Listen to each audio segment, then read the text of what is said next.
El aire en el vestíbulo del Gran Alcázar, en pleno corazón de Madrid, no era solo aire, era una mezcla sutil de pulcritud, el aroma distante de las flores frescas del inmenso arreglo central y el murmullo ahogado de conversaciones en múltiples idiomas. Los suelos de mármol pulido reflejaban la luz dorada que se filtraba desde las altísimas ventanas, y cada detalle, desde la tapicería de terciopelo de los sillones hasta las lámparas de araña que colgaban como joyas, susurraba una historia de opulencia y tradición. Era un espacio diseñado para envolver a sus huéspedes en una burbuja de exclusividad, un santuario de calma en el bullicio de la capital. Elena Torres entró con la naturalidad de quien pertenece a esos lugares, aunque una parte de ella, pequeña pero persistente, siempre estaba alerta. Alta, con un traje de corte impecable que acentuaba su figura esbelta y una piel oscura que contrastaba elegantemente con los tonos claros del vestíbulo, Elena era una presencia que no pasaba desapercibida. Ajustó el bolso de mano, un diseño minimalista pero reconocible, y escaneó el vestíbulo con una mirada profesional, no solo por admiración, sino por la costumbre adquirida de evaluar espacios, de buscar la armonía o la disonancia. Era arquitecta y una muy solicitada, acostumbrada a moverse en círculos donde el éxito profesional debería ser la única moneda de cambio. Sin embargo, una vida de experiencias le había enseñado que para ella, el color de su piel siempre sería una variable en la ecuación, a menudo utilizada por otros para recalibrar su valor percibido, sin importar sus logros. Hoy, su objetivo era simple: reunirse con un cliente potencial en el bar del hotel, El Espejo, famoso por sus cócteles y su ambiente íntimo. Se dirigió hacia la recepción para preguntar por la ubicación exacta del bar y quizás dejar su abrigo. Detrás del mostrador, un hombre de mediana edad, con el uniforme impecable del hotel, la observó acercarse. Era Javier García, un conserje con años de servicio, conocido por su eficiencia, pero también, entre el personal menos visible, por una tendencia a juzgar a los huéspedes basándose en criterios que poco tenían que ver con su reserva o su comportamiento. Su sonrisa al principio parecía profesional, pero sus ojos pequeños y fríos no la alcanzaban. Elena se detuvo frente a él, ofreciendo una sonrisa educada. «Buenas tardes», dijo, su voz clara y segura. «Tengo una reunión en el bar El Espejo. ¿Podría indicarme cómo llegar y quizás guardar este abrigo?» Javier asintió, la sonrisa se mantuvo fija, pero su mirada se detuvo un instante, quizás demasiado tiempo, en el tono de su piel, en el cuidado de su peinado, en el bolso que llevaba. Un microescaneo que Elena reconoció al instante, la señal inconfundible de que estaba siendo categorizada de una manera que no tenía nada que ver con ser una huésped potencial o una profesional con una cita. «Sí, señora», dijo Javier, su tono apenas perceptiblemente condescendiente. «El bar El Espejo está al fondo, a la izquierda. Es un espacio bastante exclusivo. No sé si tiene reserva para la reunión. A veces se llena mucho». La pregunta, formulada con una falsa preocupación, llevaba implícita una duda, una sugerencia velada de que quizás ella no encajaba allí, de que no debería estar allí sin una validación explícita como una reserva. Era la primera puñalada, pequeña, casi invisible para un observador externo, pero que a Elena le resultó dolorosamente familiar. No era la primera vez que la exclusividad de un lugar se usaba como un código para la exclusión de personas como ella. Sintió el pinchazo, el calor subiendo por su cuello, la vieja fatiga que amenazaba con instalarse. Pero hoy, algo dentro de ella se negó a ceder. Elena mantuvo su sonrisa, pero su voz se volvió un grado más firme, perdiendo cualquier rastro de calidez inicial. «Tengo una reunión. Mi cliente ya debe estar allí. No necesito reserva solo para entrar en el bar, ¿verdad? Es un espacio público del hotel». Javier parpadeó, sorprendido por la directa, aunque tranquila, refutación. Su sonrisa se tensó. «Bueno, sí, pero es por el aforo, ya sabe, y por el tipo de clientela que solemos tener. No queremos que nadie se sienta incómodo. Es un ambiente muy particular». La frase «el tipo de clientela que solemos tener y ambiente muy particular» resonó en el vestíbulo, aunque nadie más parecía prestar atención. Para Elena, esas palabras eran un eco de innumerables interacciones pasadas, de miradas, de silencios, de preguntas innecesarias. Era un lenguaje codificado que decía, sin decirlo directamente: «Tú eres diferente. Quizás no perteneces aquí». Sintió la rabia contenida, el cansancio acumulado de años de tener que justificar su presencia en espacios a los que accedía por mérito y trabajo. pero también sintió una determinación creciente. No iba a dejar que este hombre, con su pequeño reino de prejuicio detrás de un mostrador de mármol, la hiciera sentir invisible o fuera de lugar en un sitio al que tenía derecho a acceder. Entiendo perfectamente el concepto de exclusividad, Javier, dijo Elena, usando su nombre por primera vez, lo que pareció descolocarlo aún más. Mi trabajo como arquitecta me lleva a diseñar espacios de este tipo en todo el mundo. Hizo una pausa, dejando que la implicación de su profesión se asentara. Lo que no entiendo es por qué usted parece cuestionar mi presencia aquí. Es por mi apariencia. La pregunta fue directa, sin rodeos, lanzada como un guante. El rostro de Javier, hasta entonces una máscara de falsa profesionalidad, se deformó ligeramente. Una mezcla de sorpresa, indignación y pánico cruzó por sus ojos. «No, señora, ¿cómo se atreve?», exclamó, su voz elevándose un poco, captando la atención de un par de huéspedes que pasaban. Solo estaba preocupado por su comodidad, por el aforo. Eso es todo. Su negación era demasiado vehemente, demasiado rápida. Elena lo sabía, él lo sabía. Y ahora quizás los pocos que habían escuchado también lo sospechaban. Su preocupación no sonó sincera, Javier, replicó Elena, manteniendo la calma exterior, aunque por dentro sentía un volcán. Sonó a juicio, a prejuicio. Dio un paso más hacia el mostrador, su presencia imponente llenando el espacio. He visitado hoteles de lujo en París, Nueva York, Tokio, y nunca me han hecho sentir que mi presencia era una inconveniencia o algo inesperado. Hasta hoy, en Madrid. La mención de otras ciudades y su estatus profesional no era por arrogancia, sino para subrayar lo absurdo y anacrónico del comportamiento de Javier. Era una forma de decir, no soy una intrusa, soy una profesional de éxito. Tu prejuicio no tiene base. Javier se puso visiblemente nervioso. Miró a su alrededor, buscando apoyo o una forma de escapar de la situación que él mismo había creado. Vio a un guardia de seguridad cerca y le hizo una señal discreta. «Mire, señora, creo que está exagerando», dijo, bajando la voz, pero con un tono más agresivo. Quizás tuvo un mal día, o quizás no está acostumbrada a lugares como este. El insulto velado, la sugerencia de que ella no pertenecía, fue la gota que colmó el vaso. Elena sintió una punzada aguda, no solo por la ofensa, sino por la familiaridad de la herida. Suficiente. Ya había tenido suficiente. «No, Javier», dijo Elena, su voz gélida. «No estoy exagerando, y estoy muy acostumbrada a lugares como este. Lo que no estoy acostumbrada es a que se me trate con desprecio basado ¿en qué exactamente? ¿En el color de mi piel?». El guardia de seguridad se acercó, alertado por la tensión. «Señora, ¿hay algún problema?». Javier intervino rápidamente, su voz repentinamente pulcra de nuevo. «No, agente, solo una clienta un poco alterada. Cree que la he tratado mal. Le estaba explicando las normas del bar». El guardia miró a Elena, luego a Javier, su expresión neutra. Elena sintió la familiar dinámica, la palabra del empleado del hotel contra la de la clienta alterada. «No estoy alterada, agente», dijo Elena, dirigiendo su mirada al guardia, su dignidad inquebrantable a pesar de la humillación. «Este señor me ha hecho comentarios despectivos y prejuiciosos sobre mi presencia aquí. Ha cuestionado si entiendo cómo funciona un lugar como este y ha hablado del tipo de clientela de una forma que claramente insinuaba que yo no encajo. Esto es discriminación», el guardia vaciló. Miró a Javier, quien mantenía una expresión de inocencia ofendida. «Señora, quizás sea un malentendido», comenzó el guardia, repitiendo la misma frase que Elena había escuchado tantas veces. «No es un malentendido», insistió Elena, sintiendo la frustración de tener que luchar para ser creída. «Es racismo. Velado, sí, pero racismo al fin y al cabo». Miró a Javier, que evitaba su mirada. «Exijo hablar con el director de este hotel, ahora mismo». Su tono no dejaba lugar a dudas. No iba a ser disuadida, ni minimizada, ni despachada. El guardia miró a Javier, luego a Elena. La determinación en el rostro de Elena era innegable. «Muy bien, señora», dijo el guardia, sacando una radio. «Informaré a mi superior. Por favor, espere aquí». Javier aprovechó el momento para susurrar algo al guardia antes de que éste se alejara un poco para usar la radio. Elena no pudo oírlo, pero imaginó que Javier estaba dando su versión distorsionada de los hechos, presentándose como la víctima de una clienta agresiva o delirante. Mientras esperaban, Elena sacó su teléfono móvil y envió un mensaje rápido a Ricardo. «Estoy en el Gran Alcázar. Tensión con un empleado por racismo.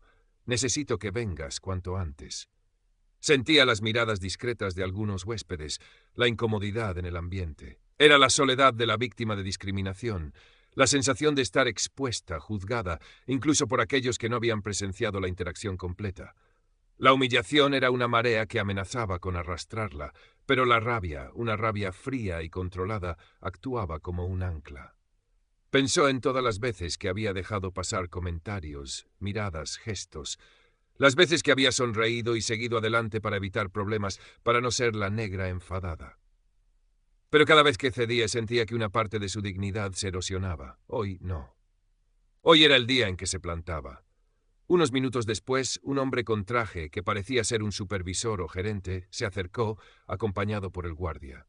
Su actitud era formal, pero su mirada, dirigida principalmente a Javier y al guardia, parecía buscar una explicación rápida y discreta de lo que estaba pasando. «Buenas tardes, señora», dijo dirigiéndose a Elena con una cortesía forzada. «Soy el señor López, gerente de turno. Me dicen que ha habido un incidente».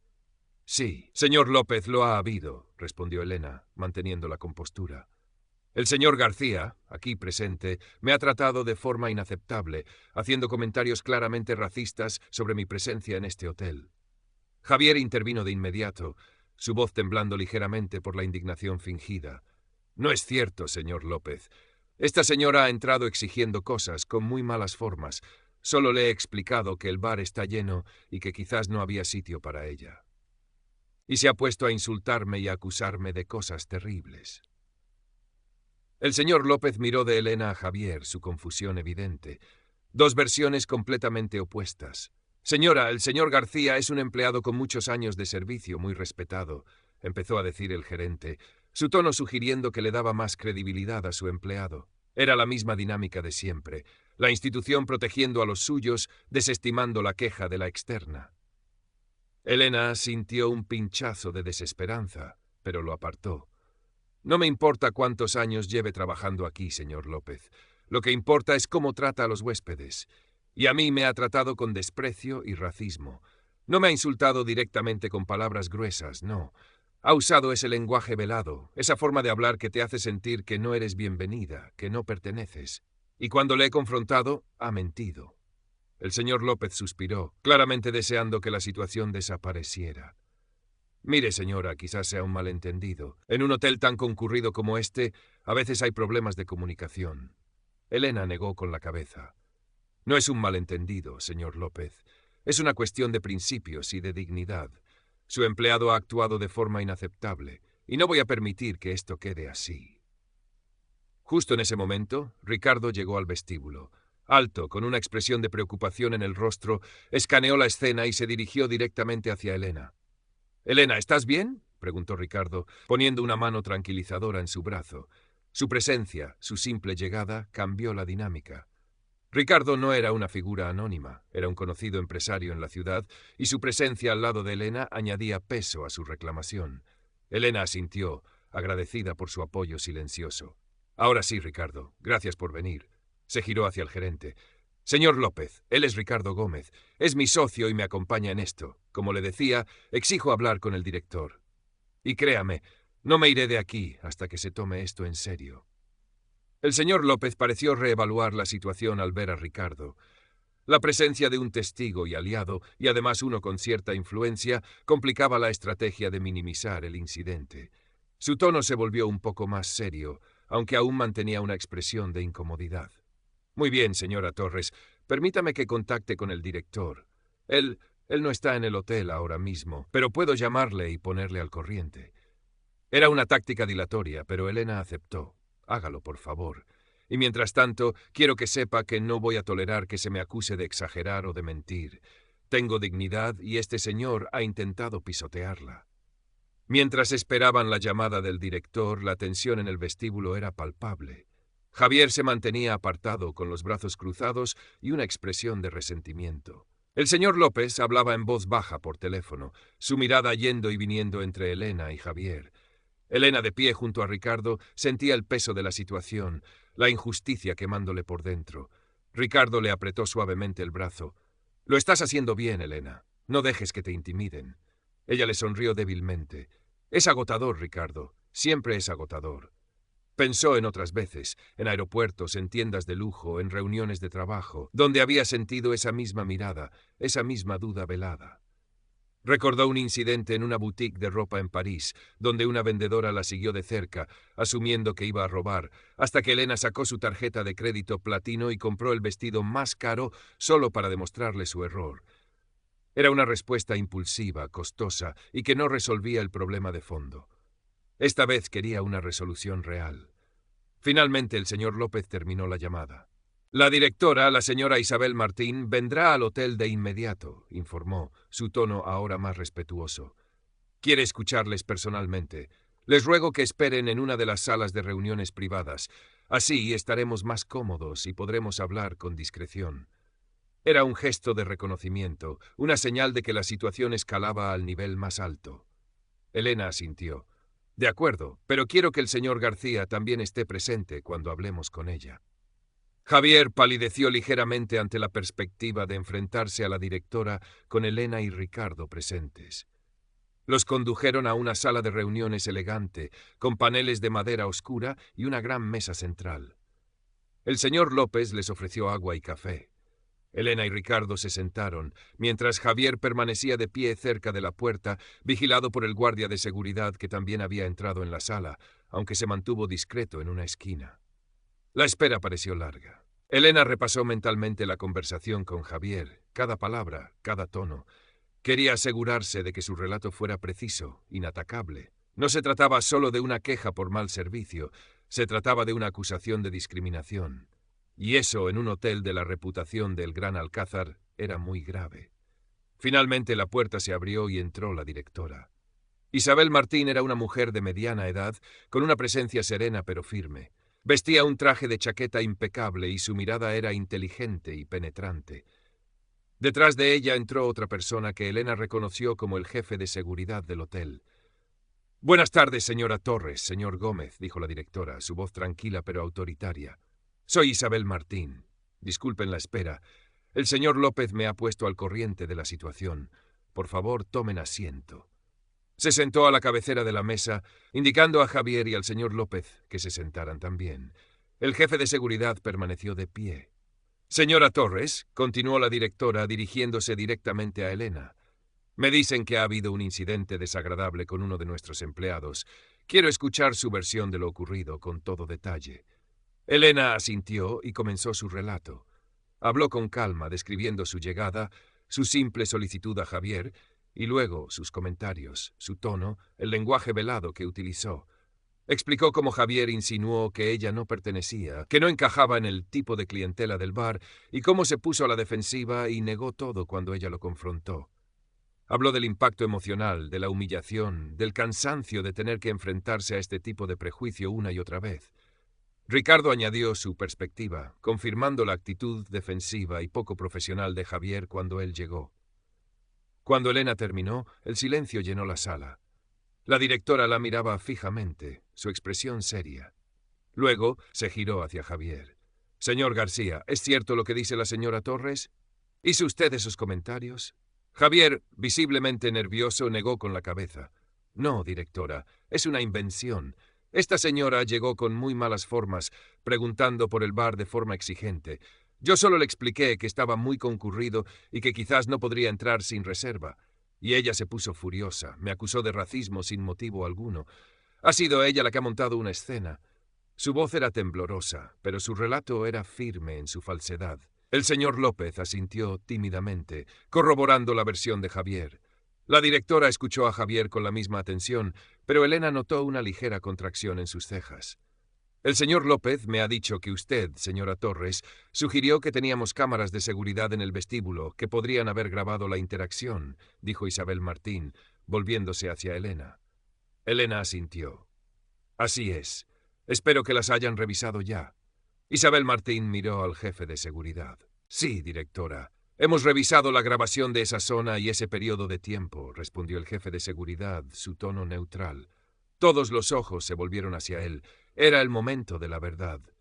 «¿Y qué muestra la grabación?», preguntó la directora, su voz tensa.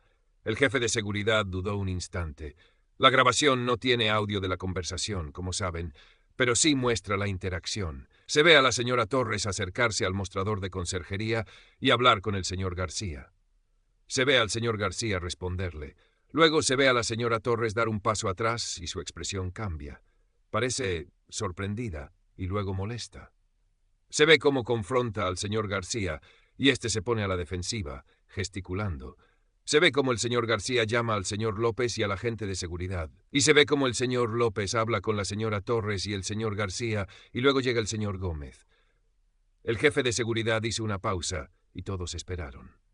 Lo que es relevante, directora, continuó, es la actitud del señor García en la grabación.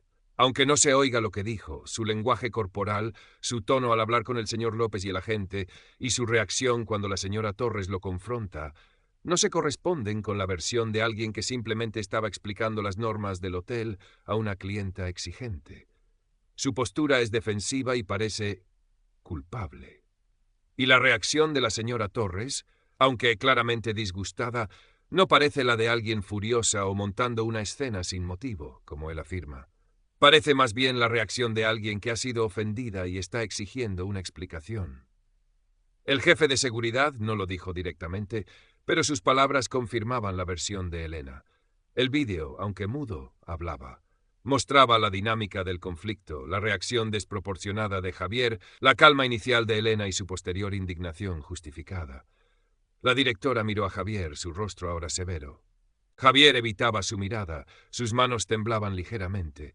El señor López parecía incómodo, dándose cuenta de que había respaldado la versión equivocada. «Señor García», dijo Isabel Martín, su voz fría y dura. La grabación y el testimonio del jefe de seguridad contradicen su versión de los hechos. Sumado al relato de la señora Torres y el señor Gómez y considerando la gravedad de una acusación de racismo en nuestro establecimiento, no me deja otra opción que creerles a ellos. Javier abrió la boca para protestar, pero la directora lo interrumpió con un gesto firme. «No diga nada más, señor García. Su comportamiento es inaceptable, no solo por tratar de forma despectiva a una huésped, sino por mentir sobre ello después. En el Gran Alcázar no toleramos la discriminación ni la falta de respeto hacia nuestros clientes, sin importar quiénes sean o de dónde vengan. Y tampoco toleramos la deshonestidad». Se puso de pie, una señal de que la reunión había terminado para Javier. «Está usted despedido, señor García. Puede pasar por recursos humanos mañana para arreglar su salida». Javier se puso pálido, su rostro una máscara de shock y rabia contenida. Se levantó torpemente y, sin mirar a nadie, salió de la sala acompañado por el guardia de seguridad. Isabel Martín se volvió hacia Elena y Ricardo, su expresión suavizándose un poco, aunque aún con la gravedad del momento. «Señora Torres, señor Gómez, quiero ofrecerles mis más sinceras disculpas en nombre del Gran Alcázar por la terrible experiencia que han tenido. El comportamiento del señor García es inexcusable y no representa los valores de este hotel. Lamentamos profundamente la humillación y el dolor que le ha causado». Elena asintió, aceptando la disculpa, aunque la sensación de alivio se mezclaba con el agotamiento. «Gracias, directora. Aprecio su pronta respuesta y su decisión. No era fácil». Isabel Martín asintió. Era lo correcto. Un hotel como este debe ser un espacio de bienvenida y respeto para todos. Claramente, hemos fallado en este caso. Se hizo una pausa. «Además del despido del señor García, vamos a tomar medidas adicionales. Implementaremos de inmediato un programa de capacitación obligatorio en diversidad e inclusión para todo el personal, comenzando por los puestos de cara al público. Revisaremos nuestros protocolos de atención al cliente para asegurarnos de que nada como esto vuelva a ocurrir. Y si usted lo considera oportuno, nos gustaría hacer una declaración pública sobre este incidente, reafirmando nuestro compromiso contra la discriminación». Elena consideró la propuesta. Una declaración pública podría generar atención, quizás un debate, pero también podría exponerla a un escrutinio no deseado. Sin embargo, pensó en todas las personas que habían sufrido incidentes similares y habían callado. Pensó en el mensaje que enviaría si ella, una profesional reconocida, no alzaba la voz. «Sí, directora», dijo finalmente. «Creo que una declaración pública es importante, no solo para mí, sino para enviar un mensaje claro a sus empleados y a la sociedad. El racismo, en cualquiera de sus formas, no puede ser tolerado y las instituciones deben asumir su responsabilidad». Los días siguientes fueron un torbellino. La noticia del incidente en el Gran Alcázar y el despido del conserje se filtró a la prensa local y las redes sociales. El hotel emitió una declaración, cuidadosamente redactada, reconociendo el incidente y anunciando las medidas tomadas. La historia generó un intenso debate en línea y en los medios. Muchos expresaron su apoyo a Elena, aplaudiendo su valentía por denunciar y la respuesta del hotel. Otros, sin embargo, minimizaron el incidente, sugiriendo que Elena había reaccionado de forma exagerada, que esas cosas no pasan en España, o que seguro que ella hizo algo para provocarlo. Era la negación habitual del racismo, la resistencia a reconocer que el prejuicio existía incluso en los espacios más elegantes. Elena, aunque agotada por la atención, decidió hablar. Dio algunas entrevistas, explicando su experiencia con calma y dignidad, sin sensacionalismos. Habló de los comentarios de Javier, del lenguaje velado, de la humillación, pero también de la importancia de la respuesta del hotel y de la necesidad de que la sociedad española reconociera y abordara el racismo que existía. No buscaba venganza contra Javier, buscaba justicia y conciencia. Javier, por su parte, desapareció de la vida pública. Se rumoreaba que estaba buscando trabajo y que su reputación se había visto afectada negativamente por el incidente. Para Elena, la victoria, si podía llamarse así, fue agridulce. Había logrado que se reconociera la injusticia, que el responsable asumiera las consecuencias y que la institución tomara medidas. Pero la experiencia la había marcado. Cada vez que entraba en un espacio público, especialmente en uno que se percibía como exclusivo, sentía una punzada de ansiedad, una anticipación de la posible mirada, el posible comentario. Las cicatrices emocionales no eran visibles, pero estaban ahí. Ricardo fue su roca durante este tiempo, ofreciéndole apoyo incondicional, escuchándola, recordándole su fuerza. Una tarde, sentada con Ricardo en su apartamento, lejos del bullicio del hotel y los medios, Elena reflexionó. «Sabes, Ricardo», dijo mirando por la ventana hacia los tejados de Madrid. «Ganamos esta batalla. El hotel actuó bien al final, pero el cansancio sigue ahí». Ricardo le tomó la mano. «Lo sé, Elena. Y no tienes por qué no sentirlo, es comprensible». «Es solo que», continuó Elena, «una piensa que con el éxito, con la posición, una se vuelve inmune a estas cosas, que el dinero o la reputación te protegen, pero no es así. El prejuicio encuentra siempre una grieta por la que colarse. Y duele igual, quizás incluso más, porque te recuerda que para algunos sigues siendo solo tu color de piel». Se hizo una pausa, las lágrimas asomando a sus ojos, no de tristeza, sino de pura fatiga. «Pero también te recuerda lo fuerte que eres», dijo Ricardo suavemente. «Te plantaste, Elena. Cuando habría sido más fácil callar, te plantaste. Y lograste un cambio. No solo para ti, sino para otros. Hiciste que un hotel de lujo en Madrid tuviera que mirar de frente al racismo. Eso es enorme». Elena suspiró, una mezcla de alivio y resignación. «Sí, supongo. Pero es una lucha constante, una que nunca termina». «Y no tienes que librarla sola», dijo Ricardo, apretando su mano. «Estamos contigo, y hay más gente de la que crees que está dispuesta a escuchar y a apoyar». Elena le sonrió. «Lo sé, y lo agradezco más de lo que puedo expresar». En las semanas y meses siguientes, el Gran Alcázar implementó sus programas de capacitación. Algunos empleados los acogieron con sinceridad, otros con escepticismo y algunos con resentimiento silencioso. Pero el mensaje oficial del hotel era claro. La directora, Isabel Martín, se mostró firme en su compromiso, entendiendo que la reputación de un establecimiento de lujo no solo se basaba en la opulencia, sino también en la forma en que trataba a todas las personas. Elena siguió con su vida, con su trabajo. Viajó, diseñó, conoció a nuevos clientes. La mayoría de las interacciones eran positivas, profesionales, respetuosas, pero de vez en cuando notaba esa mirada, ese tono, esa microagresión, y cada vez tenía que tomar una decisión, dejarlo pasar o confrontarlo. La experiencia en el Gran Alcázar la había hecho más consciente, pero también más decidida. Ya no le aterraba tanto la confrontación, entendía que era a menudo necesaria. Entendía que el silencio solo permitía que el prejuicio creciera. Un día, meses después del incidente, Elena pasó de nuevo por el Gran Alcázar, esta vez para una reunión con un colega. Entró en el vestíbulo, el mismo aire de lujo la envolvió. Notó que Javier ya no estaba en su puesto.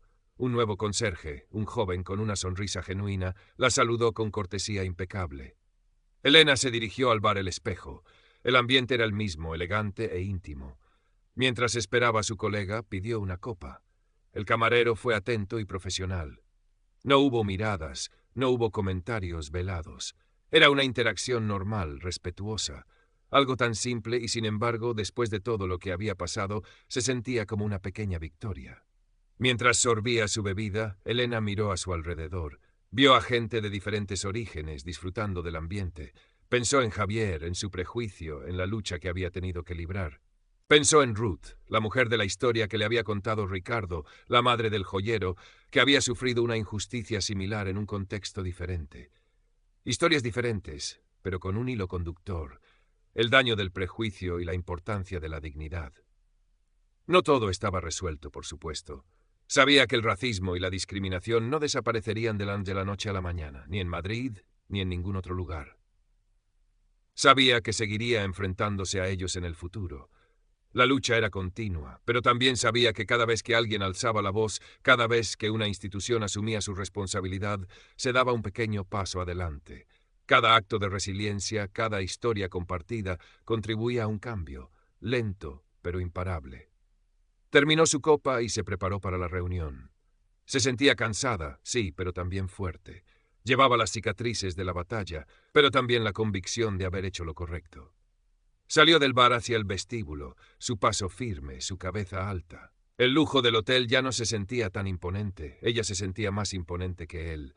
Era una profesional exitosa, una mujer de piel oscura, en un mundo que a veces la juzgaba, pero también una luchadora incansable por su propia dignidad y la de otros. Al salir del hotel, el sol de Madrid la recibió en la calle. Era un día hermoso. Respiró hondo el aire de la ciudad, un aire que olía a vida, a historia, a posibilidades. La lucha continuaba, sí, pero ella estaba lista. Un paso a la vez, una historia a la vez, un acto de valentía a la vez. El camino era largo, pero no insuperable, y ella, Elena Torres, seguiría caminando por él, con la frente alta y el corazón resiliente. La historia de Elena en el Gran Alcázar se convirtió en un punto de referencia en las conversaciones sobre el racismo en España.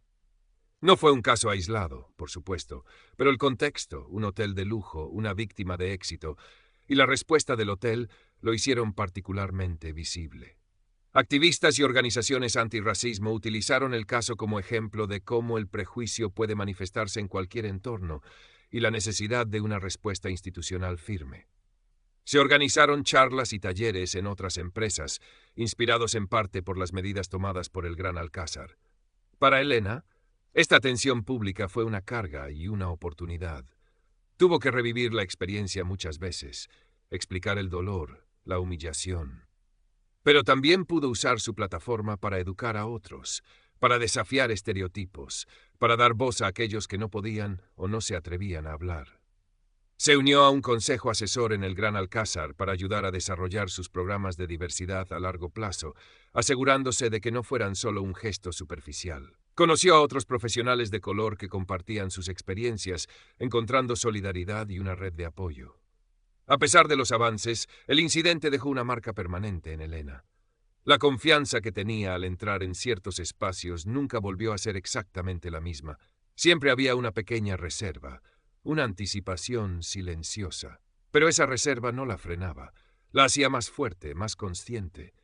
Aprendió a canalizar la rabia y el cansancio en acción, en defensa, en educación. Ya no se trataba solo de defenderse a sí misma, sino de allanar el camino para los que vendrían después. Ricardo seguía a su lado, su apoyo inquebrantable. Hablaban a menudo de la experiencia, de sus repercusiones. Él la ayudaba a procesar las emociones, a no dejar que el resentimiento la consumiera. Juntos representaban la posibilidad de alianzas, de que la lucha contra el racismo no era solo para las personas racializadas, sino una responsabilidad compartida. Una tarde, mientras paseaban por el Parque del Retiro, uno de los pulmones verdes de Madrid, Elena se detuvo junto a un estanque. El agua estaba en calma, reflejando el cielo azul. «Mira, Ricardo», dijo, señalando a un pato que nadaba tranquilamente. «Es como el prejuicio. A veces está bajo la superficie, invisible, pero sabes que está ahí, y a veces sale a flote y te golpea». Ricardo asintió. «Pero el pato sigue nadando. La vida sigue, y tú sigues luchando». Elena sonrió. «Sí, sigo nadando, y sigo luchando».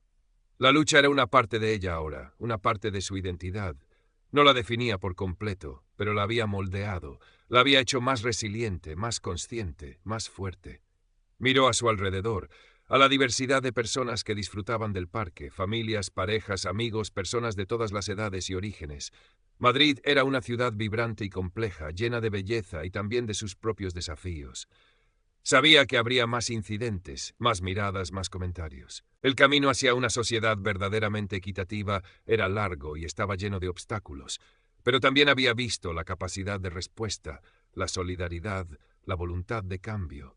Había visto cómo una sola historia, su historia, había provocado conversaciones y acciones, y eso le daba esperanza.